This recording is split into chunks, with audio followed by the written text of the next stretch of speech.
ಕ್ರಿಸ್ತನಲ್ಲಿ ಪ್ರೀತಿಯಿಂದ ಕರೆಯಲ್ಪಟ್ಟಂತಹ ಎಲ್ಲ ನನ್ನ ಸಹೋದರ ಸಹೋದರಿಯರಿಗೆ ಯೇಸು ಕ್ರಿಸ್ತ ನಾಮದ ಮುಖಾಂತರ ವಂದಿಸುತ್ತಾ ಜನವರಿ 6ಕ್ಕೆ ನೇಮಕವಾದ ರಾತ್ರಿಯ ಗೀತೆ. ನಾನು ನಡೆಯುವುದನ್ನು ಮಲಗುವುದನ್ನು ನೀನು ಶೋಧಿಸಿದ್ದಿ, ನನ್ನ ಮಾರ್ಗಗಳೆಲ್ಲ ನಿನಗೆ ಗೊತ್ತಾಗಿದೆ. ಕೀರ್ತನೆಗಳು 139ನೇ ಅಧ್ಯಾಯ 3ನೇ ವಚನ.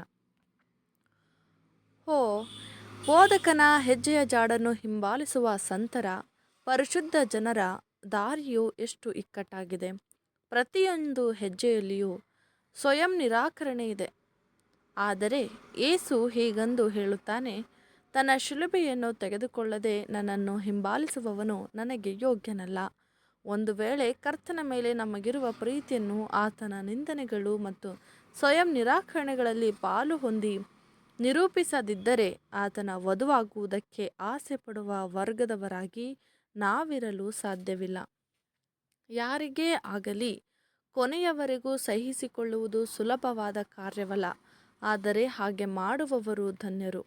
ಒಂದು ವೇಳೆ ನಾವು ನಮ್ಮ ಹಿಂದಿನ ವಿಷಯಗಳನ್ನು ನೋಡುತ್ತಲೇ ಇದ್ದರೆ, ಹಳೆಯ ಮಹತ್ವಾಕಾಂಕ್ಷೆಯಲ್ಲಿ ಆನಂದಿಸುತ್ತಾ, ಒಮ್ಮೆ ನಮ್ಮನ್ನು ಪ್ರೇರೇಪಿಸಿದ ಹಳೆಯ ಆತ್ಮವನ್ನು ಆಲೋಚನೆಗಳನ್ನು ಬೆಳೆಸುತ್ತಾ ಇದ್ದರೆ, ಒಂದು ವೇಳೆ ನಮ್ಮ ಶೋಧನೆಗಳನ್ನು ಸಹಿಸಿಕೊಳ್ಳುವುದು ಅಸಾಧ್ಯವಾಗದಿದ್ದರೂ ಅದು ಬಹಳ ಕಷ್ಟಕರವಾಗಿರುತ್ತದೆ. ಆದರೆ ಅಪೊಸ್ತಲನ ಸಲಹೆಯನ್ನು ಪಡೆದುಕೊಳ್ಳೋಣ ಮತ್ತು ಹಿಂದಿನವುಗಳನ್ನು ಮರೆತು ಈ ಲೋಕ, ಶರೀರ ಮತ್ತು ಸೈತಾನನ ಮೇಲೆ ಹೊಸ ಜಯವನ್ನು ಹೊಂದಲು ಪ್ರಯತ್ನಿಸೋಣ ಎಂಬುದೇ. ಆಮೇನ್.